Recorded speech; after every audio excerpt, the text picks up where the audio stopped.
Vamos a iniciar nuestro curso con lo que se refiere a modelos de discapacidad.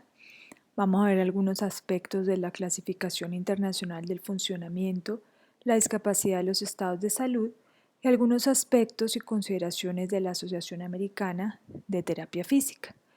Deben grabarse estos dos nombres: CIF, Clasificación Internacional del Funcionamiento y la Discapacidad de los Estados de Salud de la Organización Mundial de la Salud, y APTA, Modelo de evaluación y clasificación de la evaluación en fisioterapia de la Asociación Americana de Terapia Física. Recordemos entonces algunas de las etapas de desarrollo que ha tenido la fisioterapia. Hay 4 etapas definidas en la literatura científica por las que está pasando la fisioterapia y debemos de alguna forma retomar estos aspectos teóricos para entender qué estamos viviendo en este momento y de dónde hemos venido. La primera etapa se refirió a la disfunción de los sistemas musculoesqueléticos y neuromuscular periférico. Esa etapa abarcó los años de 1930 y 1950 y podríamos hablar que fue los primeros orígenes de la disciplina de la fisioterapia en el mundo. La segunda etapa se centró específicamente en la disfunción del sistema nervioso central. Esta etapa trabajó durante los años de 1951 a 1978. Podríamos decir que una segunda etapa importante de desarrollo de la fisioterapia, y fue quizás una etapa crucial en los procesos de investigación y de fundamentación del quehacer fisioterápico. La tercera etapa, llamada etapa de la disfunción articular, una etapa de trabajo entre los años 1979 y 1990, y la última etapa es llamada el sistema de movimiento, una etapa que empezó a trabajar desde 1990 hasta la fecha. Quiere decir que en esa última etapa entendimos y descubrimos que el objeto de conocimiento de la fisioterapia es el movimiento corporal humano y sobre él tenemos que centrarnos. Miremos entonces cada una de estas etapas detenidamente. La primera etapa referida a la disfunción de los sistemas neuromusculoesqueléticos. Entonces, los tratamientos en los cuales se desempeñaba el fisioterapeuta eran en pacientes que tenían problemas tanto del sistema neurológico como muscular y esquelético. ¿Cuáles eran estos pacientes? Los pacientes de heridas de guerra o los pacientes de poliomielitis. Recordemos que durante esta época hubo una epidemia mundial de poliomielitis, entonces el fisioterapeuta se ceñía específicamente a este trabajo.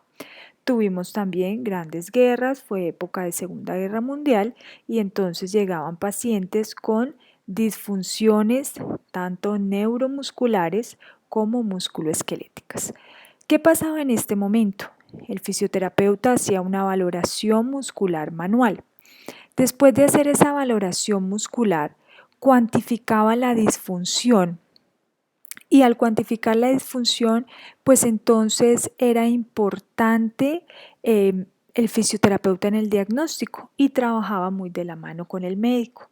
Cuando el fisioterapeuta le decía al médico, mire, es que él no tiene fuerza en los grupos musculares, pues entonces el médico orientaba el tratamiento a mejorar la fuerza de esos grupos musculares y a entender un poco más el movimiento. En esta etapa, entonces hablábamos que la persona o los pacientes tenían una pérdida de función, esa pérdida de función alteraba el movimiento y de alguna forma nuestro quehacer disciplinar era orientar el tratamiento ¿hacia qué? Hacia mejorar el movimiento.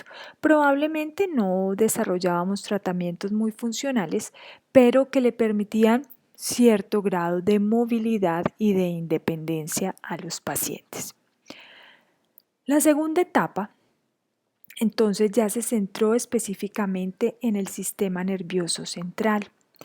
Aquí se encontraba que era importante realizar tratamiento de pacientes con enfermedad cerebrovascular, con lesiones de médula espinal y parálisis cerebral. Entonces, fuera de la poliomielitis, también empezó una gran incidencia en el mundo de pacientes con parálisis cerebral infantil, probablemente producto de todas esas consecuencias que lleva a la posguerra. Y las lesiones de médula espinal también producto de las consecuencias de la guerra.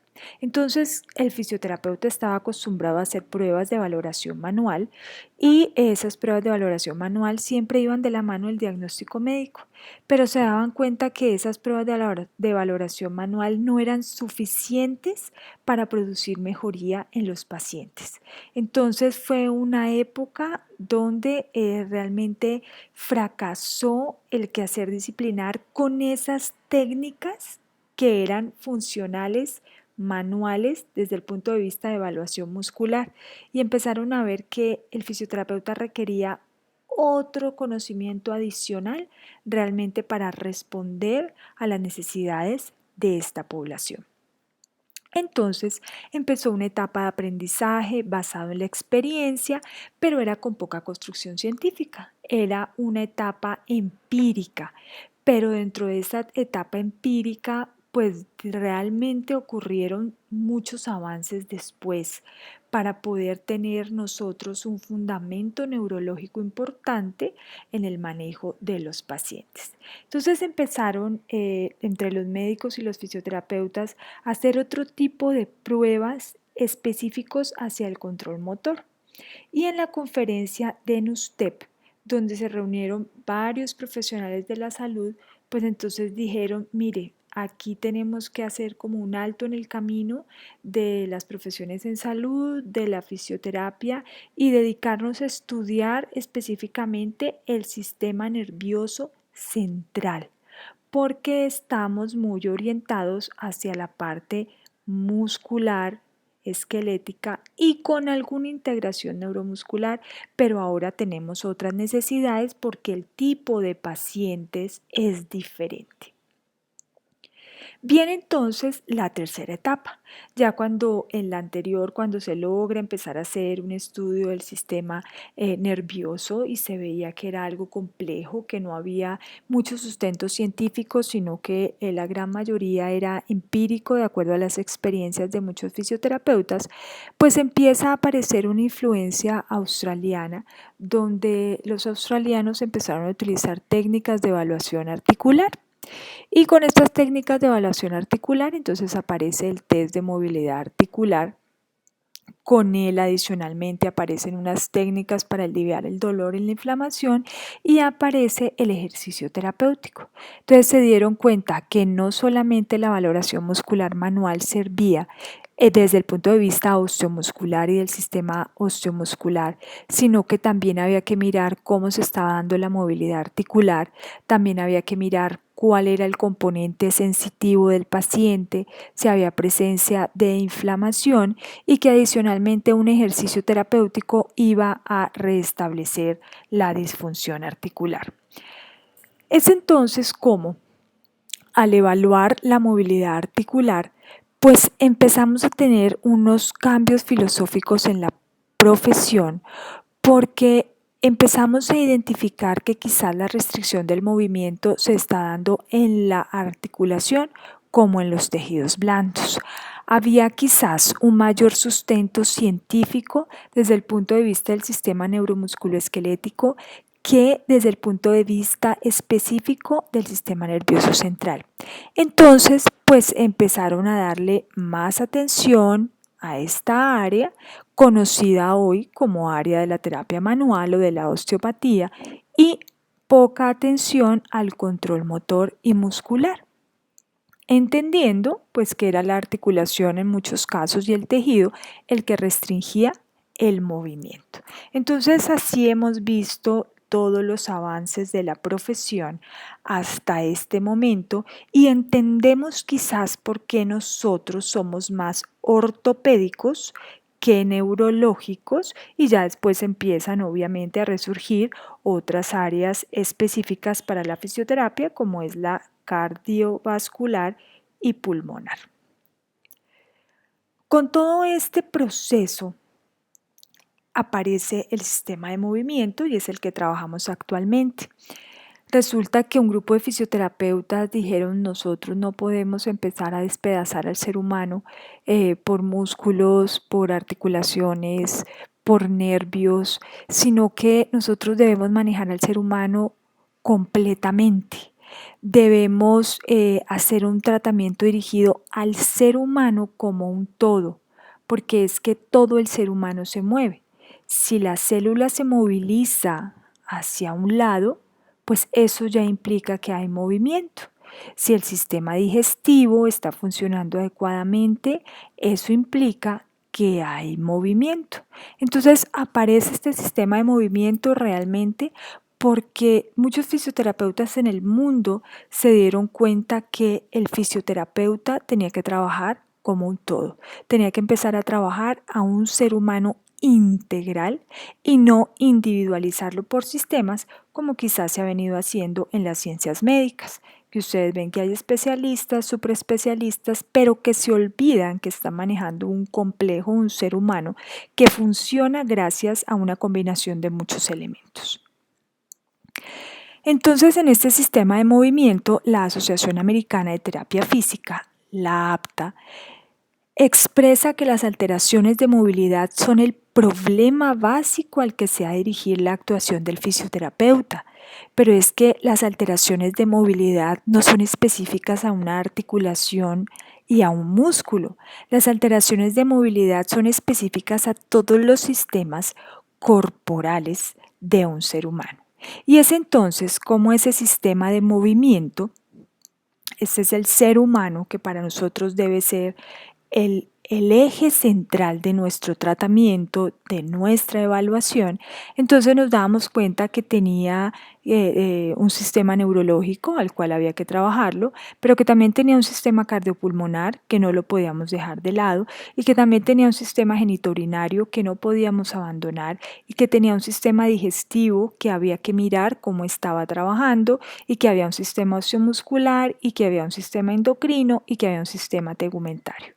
Quiere decir que nosotros, cuando reunimos todos los conocimientos en el proceso de aprendizaje, vamos a trabajar un ser humano que tiene todos estos componentes y sobre todos estos componentes debe estar el actuar del fisioterapeuta. Y es el sistema con el cual estamos trabajando ahora. Entonces, ese sistema de movimiento reúne algunos aspectos importantes y pertinentes. Y es mirar qué está pasando desde el punto de vista atómico, o sea, desde lo más pequeño, y qué está pasando en todo el organismo. Cómo eso que pasa atómico influye en todo el organismo. Qué está pasando a nivel molecular y cómo eso afecta a todo el organismo. Qué está pasando a nivel celular y cómo eso afecta a todo el organismo. Y finalmente, qué está pasando a nivel histoorgánico y cómo ello afecta el organismo. A nivel atómico, entonces nosotros nos centramos en todos aquellos elementos químicos, específicamente los 4 elementos fundamentales que hacen posible la vida: el oxígeno, el nitrógeno, el hidrógeno y el carbono. Si alguno de ellos se altera, pues vamos a tener alteración en todo el organismo. Si el oxígeno está alterado a nivel atómico, pues esta persona probablemente tenga episodios de fatiga frecuente. Si el carbono está alterado a nivel atómico, pues esta persona se va a cansar con facilidad, sus músculos se van a fatigar con facilidad. A nivel molecular, entonces se refiere específicamente a alteraciones en la actividad enzimática. Ustedes saben que la actividad enzimática me acelera el metabolismo o me lo pone mucho más lento. A veces requerimos para ciertas acciones de la vida que el metabolismo actúe de forma más lenta que de forma más rápida. A nivel celular, entonces todo el proceso de alteración en la función celular, cómo me puede afectar todo el organismo. Si mi célula no está respirando adecuadamente, no me va a producir la cantidad de ATP necesario para que el ser humano se pueda mover. Entonces yo no le puedo exigir a este paciente cierto tipo de actividad cuando sé que tiene una afectación celular. Y a nivel histoorgánico, pues es cuando, debido a todo lo anterior, a la afectación atómica, molecular, celular, me pueden afectar todos los sistemas que vimos anteriormente. Y eso redunda finalmente en la alteración en la función de ese ser humano en un entorno ya sea familiar, laboral, de ocio o de recreación. Bueno, con todo lo anterior, entonces, tenemos claro que nosotros este semestre vamos a estudiar todo lo concerniente a la evaluación específicamente del sistema osteomuscular, pero no podemos dejar atrás otros componentes y que ya hemos venido revisando en cada uno de los semestres en formación. Entonces, tenemos muy buenas bases para la evaluación y esas buenas bases son los conceptos generales de anatomía, de biomecánica y de fisiología. Por eso, nosotros vamos construyendo el edificio del conocimiento del fisioterapeuta en diferentes niveles. A veces el estudiante deja de ver anatomía y piensa que nunca más va a necesitar esos conocimientos de anatomía y es ahora donde más los va a necesitar. El estudiante sale de su clase de biomecánica y piensa que nunca va a aplicar los conocimientos de biomecánica y es ahora donde los va a empezar a aplicar. Y los conocimientos de fisiología. Entonces es importante que tengamos claridad en esas bases. Y si no las tenemos, pues entonces los invito a hacer una revisión específica de cada una de ellas. Durante el proceso de evaluación, entonces nosotros hacemos una observación detenida del movimiento del individuo, hacemos una valoración de la longitud y fuerza muscular y miramos cómo se está dando el equilibrio del sistema de movimiento. El sistema de movimiento, entonces, referido a articulación, a músculo, a tendón, a sistema tegumentario y de alguna manera, como hablamos en cierta medida de contracción muscular, pues entonces tenemos que mirar algunos aspectos referidos a los impulsos nerviosos que hacen posible la contracción muscular. Adicionalmente, también tendremos que hacer algún tipo de relación o de correlación con qué está pasando a nivel del sistema endocrino, metabólico, digestivo y cardiopulmonar. Bueno, cuando nosotros evaluamos a un sujeto, a una persona, a un grupo de personas, lo que hacemos es organizar la información. Y una vez organizamos la información, podemos emitir un diagnóstico fisioterapéutico. Ese diagnóstico fisioterapéutico puede ser en términos de síndromes o categorías diagnósticas que identifican los factores que influyen en la disfunción. Entonces, hasta este nivel llegamos este semestre. Por eso, la evaluación es un proceso dinámico en el que nosotros permanentemente hacemos un ejercicio investigativo en un paciente, en un grupo de pacientes, para ver qué puede estar pasando que hace que el movimiento no se produzca de la manera más armónica. Es importante que cuando nosotros empecemos a abarcar todo lo que tiene que ver con las formas de exploración de nuestros pacientes, siempre nos centremos en el tronco. En el tronco como eje principal del movimiento. Un tronco alineado nos va a permitir movimientos alineados. Si el tronco está desalineado, pues los movimientos no serán armónicos. Entonces es importante siempre que yo voy a empezar a hacer una valoración, ya sea de miembro superior o miembro inferior, que me ciña al tronco. ¿Cómo es esa disposición del tronco? Si hay una correcta alineación o por el contrario hay una disfunción postural. Con el tronco muchas veces vemos fallos de alineación de la cabeza. Con el tronco vemos fallos de alineación de la pelvis. Si corregimos el tronco, mejoramos estos fallos.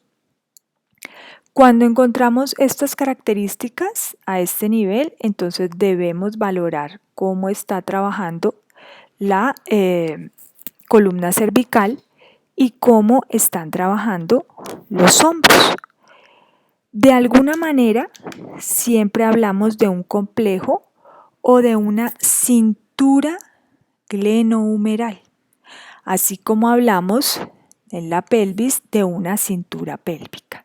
Entonces, cuando yo valoro y hago todos mis procesos de evaluación y de valoración, pues tengo que tener claro que miro la alineación del tronco y voy hacia arriba, y miro la alineación del tronco y voy hacia el miembro inferior. Muchas veces esas desalineaciones de tronco que me producen fallos de alineación de la pelvis, por ser el miembro inferior una articulación de carga, pues me va a producir fallos automáticamente a nivel de la cadera, de la rodilla, de los tobillos y del pie. Entonces es muy importante que esto no se les olvide. Dentro de las categorías de evaluación, entonces como ya se los había dicho, tenemos la APTE y la CIF. La CIF como directriz mundial de la WCPT y tenemos nosotros como fisioterapeutas el deber ético de aplicarla. La CIF es la clasificación internacional del funcionamiento, la discapacidad y los estados de salud. Tiene dos componentes, el componente del funcionamiento y la discapacidad y el componente que me clasifica los factores del contexto, quiere decir los factores inherentes a la persona y al ambiente. En los componentes del funcionamiento y discapacidad me clasifica las funciones corporales y su estructura. Y adicionalmente me clasifica las actividades y la participación como aspectos importantes del funcionamiento, ya sea desde la persona como individuo o desde la perspectiva social y comunitaria. Entonces hay que tener claro cada uno de esos aspectos. Miramos entonces que la CIF nos habla de 4 aspectos importantes. 1, las estructuras comprometidas, las alteraciones fisiológicas, la limitación en la actividad y las restricciones en la participación. Entonces, cuando yo evalúo, debo tener claro cuál es la estructura comprometida. Esa estructura, ¿qué alteración fisiológica me está produciendo? Esta estructura y esta alteración fisiológica, ¿cómo me está limitando la actividad? Y esa limitación de la actividad, ¿cómo me está restringiendo la participación? O sea que se convierte en una cascada. Y quiere decir que para yo poder mejorar la participación del individuo, pues voy a tener que mejorar la actividad, voy a tener que mejorar la función y en algunos casos la estructura no la puedo mejorar porque es algo inherente al ser humano, entonces no la podré mejorar. Esto es una tablita de la CIF, ustedes pueden obtener ya sea por medio electrónico o en la biblioteca el libro de la CIF. Él tiene una serie de componentes, de dominios, de constructos, de unos aspectos positivos que nosotros llamamos facilitadores y de unos aspectos negativos que nosotros llamamos barrera. Dentro de esos componentes tenemos 2 componentes grandes, que es el funcionamiento y la discapacidad, y otros que son los factores contextuales. Para el funcionamiento y la discapacidad, entonces miramos las funciones y la estructura, cómo cambian esas funciones en las estructuras, cómo se está dando la integridad en la función y la estructura y si hay deficiencia. En las actividades de la participación observamos cómo son las áreas vitales, las tareas y acciones de la vida diaria, cómo hace el individuo o cómo es capaz de desempeñar y realizar tareas, cómo hace sus actividades de participación y cómo se está produciendo la limitación y la restricción en la actividad. Y en los factores del contexto, entonces tenemos unos factores del ambiente, que son las influencias externas, en algunos casos pueden ser facilitadores o barrera, y cómo se están dando los factores personales con una influencia externa referidos a defectos de la persona.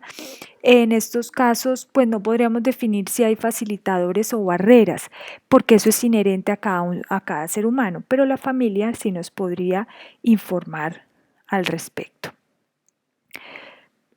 Bueno, este es un ejemplo de una visión de dominio teniendo en cuenta la CIF en un paciente en UCI. Entonces, todas las funciones y estructuras corporales que se estaban viendo afectadas, las actividades de participación que se estaban viendo afectadas, los factores ambientales que hacían de alguna forma posible algún grado de mejoría y los factores personales que también hacían posible algún grado de mejoría en el paciente. Entonces, sobre todo esto, sobre este esquema, yo planteo la evaluación del paciente, qué encontré en el paciente y a partir de allí, entonces hago la evaluación y a partir de la evaluación, pues propongo mi plan de intervención. Bueno, aquí les he traído todas las estructuras de las cuales habla la CIF y que nosotros debemos evaluar.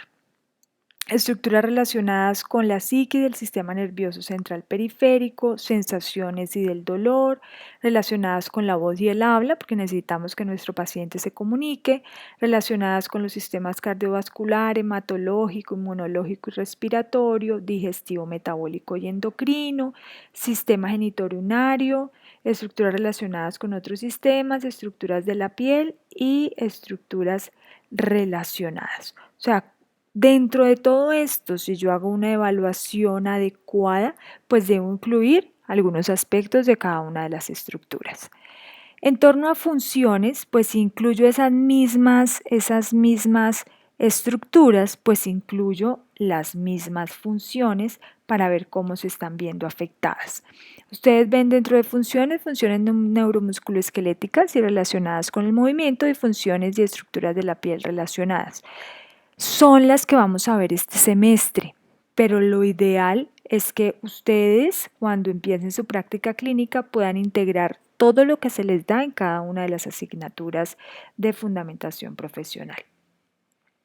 Ahora, en actividades y participación, entonces tenemos muchas actividades de participación que esta sí sería importante que dentro del proceso de indagación y de entrevista a nuestro paciente, nosotros preguntemos qué está pasando con ellas. Por ejemplo, aprendizaje y aplicación de conocimientos, tareas y demandas generales, movilidad, autocuidado, vida doméstica, interacciones y relaciones interpersonales, áreas principales de la vida, vida comunitaria, social y cívica. Ustedes ven aquí unos numeritos y unos códigos. Regularmente la CIF está siendo utilizada como un lenguaje universal para que todos entendamos esa serie de codificaciones. Muy pocos fisioterapeutas trabajamos la codificación de la CIF, pero hacia allá vamos a llegar con los software de historias clínicas electrónicas. Entonces lo importante es que ustedes también aprendan a hacer la codificación y aprendan que cada uno de estos ítems tiene una codificación específica. Bueno, en actividades y participación entonces tenemos dos grandes rangos, autocuidado y movilidad. Y desempeño y realización, y vamos a hablar de lo que puede hacer con ayuda. Cuando son acciones de autocuidado, entonces no hay dificultad para lavarse todas las partes del cuerpo, pero esto lo hará con ayuda. Y en actividades de movilidad, entonces lo que es capacidad sin ayuda. ¿Usted es capaz de qué? Cuando a uno le dicen usted es capaz de hacer qué, es porque lo hace sin ayuda. Pero cuando a uno le dicen cómo se desempeña para, es porque lo está haciendo con ayuda. Bueno, tenemos también otros dominios que se refieren a productos y tecnología. A veces algunos pacientes tienen que utilizar algún tipo de tecnología adicional para poderse movilizar.